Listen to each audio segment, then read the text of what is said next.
ketiga ini kita menggumuli tema kesejatian Kristus sebagai Allah dan manusia. Bapak Ibu anak-anak Tuhan yang diberkati, mengawali perenungan saya ingin bilang seperti ini. Sebagai manusia yang menjalani kehidupan kita di dunia ini, pastinya tiap kita punya silsilah. Silsilah itu urut-urutan keturunan. Itu bisa dibuat dalam bentuk tulisan tapi juga bagang. Silsilah itu mau menunjukkan siapa kita dan dari mana kita berasal. Dan itu menjadi identitas diri kita, sehingga status kita jelas. Hal ini pun menjadi bagian yang akan kita renungkan pada saat pagi hari ini. Firman Tuhan dari Lukas pasal 3 ayat 29 sampai 38 menerangkan dan menjelaskan bagi kita silsilah Yesus Kristus. Pada bagian awal disampaikan bahwa ketika Yesus mulai pekerjaannya, dia berumur kira-kira 30 tahun. Dan ada anggapan orang dia adalah anak Yusuf dan selanjutnya. Bapak Ibu, kalau kita punya status itu jelas, maka orang tidak akan mempertanyakan siapa diri kita. Dan karena itu saya bilang bahwa silsilah itu menjadi sesuatu yang perlu untuk menunjukkan siapa kita, dari mana kita berasal, dan untuk apa kita ada. Yang menarik di sini kita melihat ada banyak nama yang menjelaskan cara lahiriah terkait dengan silsilah Yesus Kristus. Kita melihat awal di sana dikatakan bahwa secara biologis dia terlahir dari manusia. Tapi yang menarik adalah bahwa akhir dari bacaan kita ini,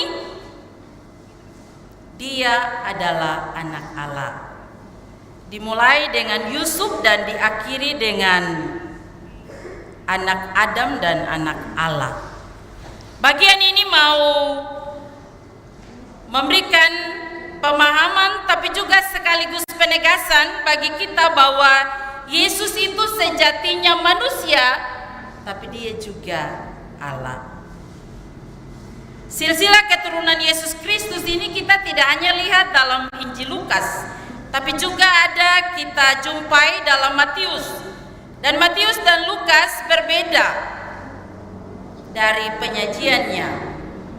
Matius dari latar belakang seorang Yahudi, dan karena itu dia sangat berpegang teguh terhadap konsep pemilihan bangsa Israel sebagai bangsa pilihan Allah, dan dia lebih menekankan tentang keilahian Yesus itu sebagai anak Allah yang dituangkan dari sisi keturunan kebangsaannya. Dia mengedepankan anak Allah. Tapi lalu kemudian dari Injil Lukas ini kita juga melihat bahwa dia tidak hanya menitik beratkan Yesus itu sebagai Allah, tapi lalu kemudian yang menarik adalah dia menjelaskan bahwa Yesus juga sejatinya sebagai seorang manusia. Bapak Ibu anak-anak Tuhan yang diberkati, pada bagian Injil Lukas ini dia menjelaskan silsilah keturunan Yesus yang menunjukkan bahwa Yesus anak Allah yang juga terlahir sebagai manusia dari garis keturunan yang telah dicatat. Ada sejumlah nama. Yesus lebih dari bagian ini, Lukas lebih menekankan sisi sebagai manusia, tapi lalu kemudian dia menutup dengan menjelaskan bahwa Yesus itu adalah anak Allah. Silsilah Yesus mau menunjukkan kepada kita bahwa sejatinya Yesus terlahir sebagai manusia. Kemanusiaan itu mau menunjukkan kepada saya dan saudara bahwa Kehadiran sebagai manusia adalah bentuk penggenapan dari apa yang dinubuatkan sebelumnya. Kita bisa lihat dalam banyak bacaan Alkitab bahwa dinubuatkan, misalnya dalam Yeremia, kita bisa baca situ Yeremia 1 ayat 1 sampai 11. Kehadiran Yesus yang terlahir sebagai manusia, dan ketika Lukas mencatat ini, hal yang pertama yang bisa kita lihat bahwa itu menjadi penggenapan atas apa yang sebelumnya sudah disampaikan. Kelahirannya sebagai manusia juga mau menunjukkan kepada saya dan saudara bahwa itu menjadi bentuk kasih Allah kepada manusia. Oleh karena itu, Dia merelakan anaknya yang tunggal itu terlahir sebagai manusia untuk menjadi sebuah tebusan bagi dunia ini. Itu bentuk kasih Allah yang luar biasa. Sehingga hadirnya Yesus sebagai manusia itu, dia menjadi bukti kasih Allah yang luar biasa. Tidak hanya menjadi penggenapan, tapi itu bentuk kasih Allah yang luar biasa kepada dunia ini. Kehadiran Kristus itu mendamaikan kita dengan dunia ini, tapi juga dengan Allah.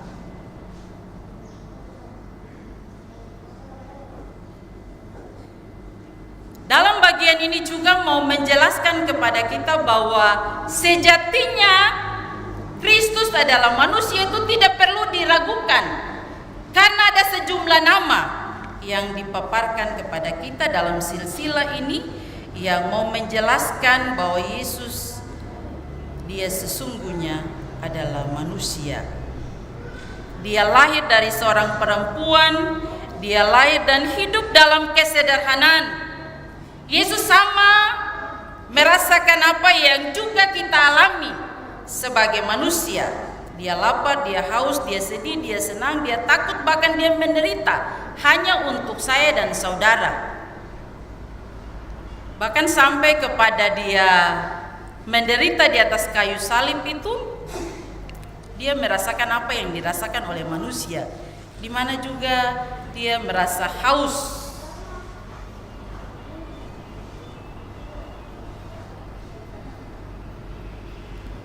Ini bagian yang harus kita pahami, tapi juga kita akui dalam kehidupan kita. Kalau dia terlahir sebagai manusia, dia datang untuk kita,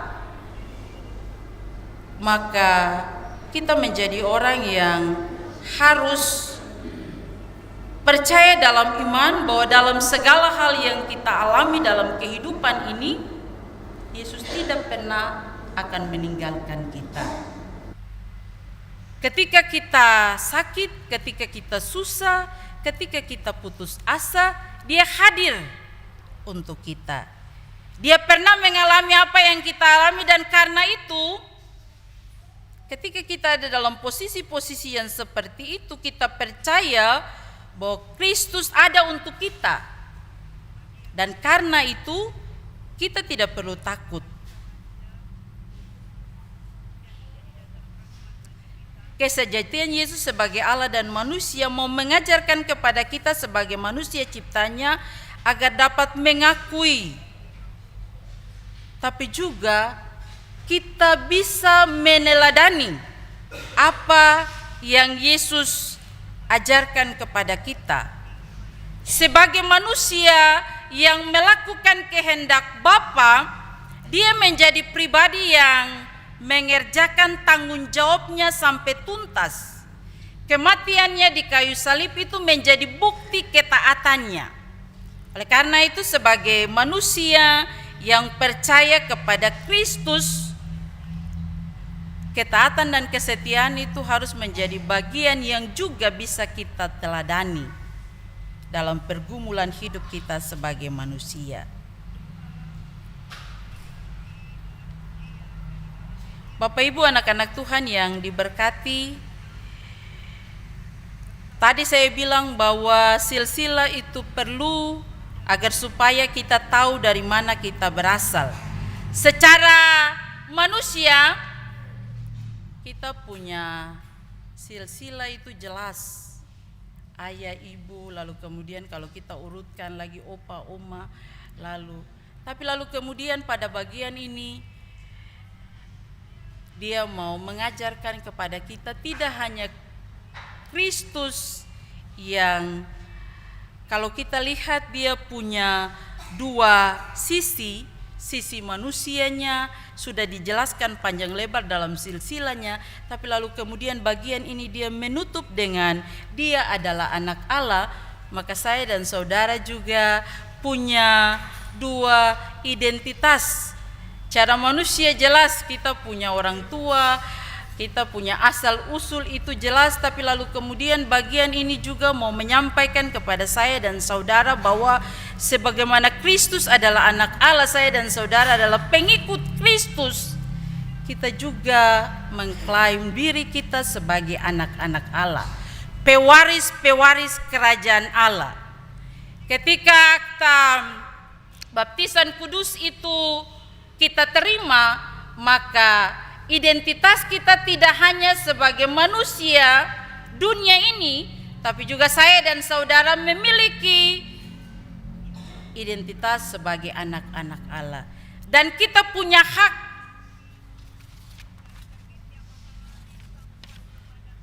untuk menikmati bagian yang menjadi hak kita sebagai anak-anak Allah yang menjalani kehidupan kita di dunia ini dalam status sebagai anak Allah. Apa yang harus kita lakukan? Tanggung jawab kita dari sisi manusia, mungkin kita punya tanggung jawab moral, adalah kita harus berbakti kepada orang tua, keluarga,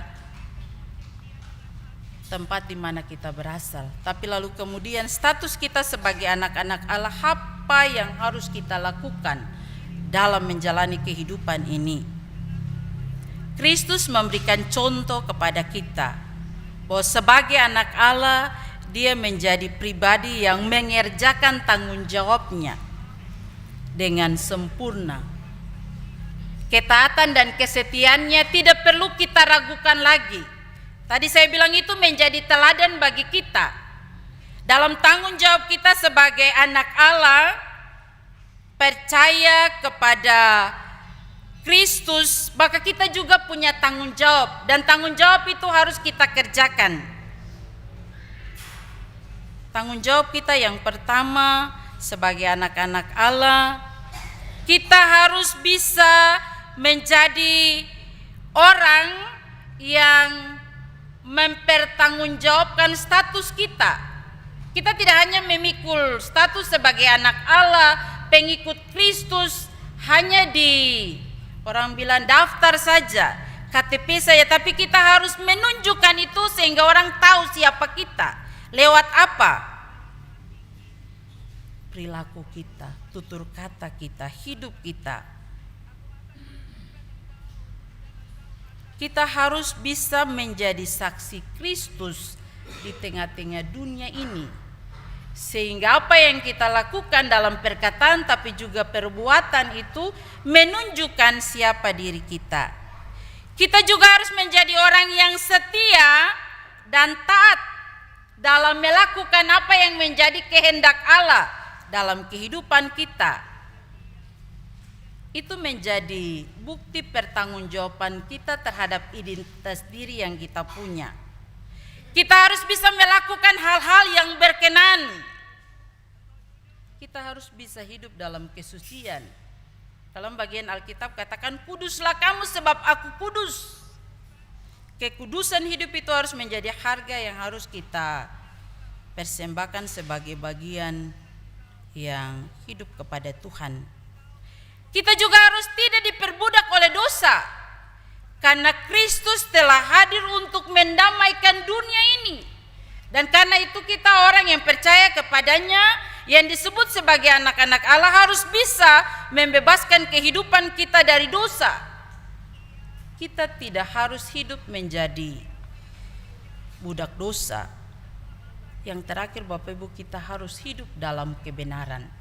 Kalau kita bisa mampu untuk melakukan itu, maka status kita, identitas kita sebagai anak-anak Allah itu akan diakui.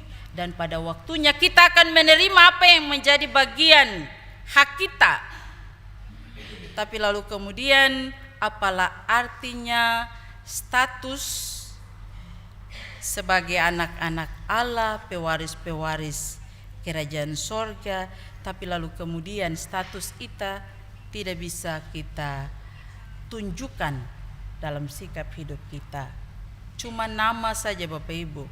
Saya percaya bahwa kita tidak mau kita hanya menandang status sebagai anak-anak Allah lalu kemudian pada akhirnya kita tidak menerima apa yang menjadi bagian hak kita. Kalau dalam kehidupan kita sebagai manusia, status kita jelas, katakanlah kita punya orang tua yang memiliki banyak, katakanlah harta, lalu itu mungkin saja dalam pikiran kita akan menjadi warisan kita, tapi lalu kemudian ketika kita tidak menunjukkan sikap kita yang baik, katakanlah sebagai anak yang berbakti, bisa saja hak kita itu tidak diberikan kepada kita. Sama juga ketika kita menjadi anak-anak Allah dan pada akhirnya kita tidak mampu untuk menunjukkan identitas diri kita, apa yang menjadi bagian kita bisa tidak kita terima. Belajar dari Yesus Kristus yang adalah manusia tapi juga Allah, dia menunjukkan sebuah teladan hidup yang luar biasa. Sebagai seorang anak Allah yang terlahir sebagai manusia dan mengalami apa yang juga kita alami, dia menjadi pribadi yang mengerjakan itu dalam ketaatan dan kesetiaan. Pada akhirnya kemuliaan dia dapat. Itu juga yang menjadi bagian harapan kita. Nah, karena itu kerjakan apa yang menjadi bagian tanggung jawab kita dalam panggilan kita sebagai manusia, tapi juga dalam panggilan kita sebagai anak-anak Allah di tengah-tengah dunia ini, sehingga pada akhirnya keselamatan dan kemuliaan itu menjadi bagian milik kita. Tuhan yang punya firman ini memberkati firman-Nya bagi kita. Amin.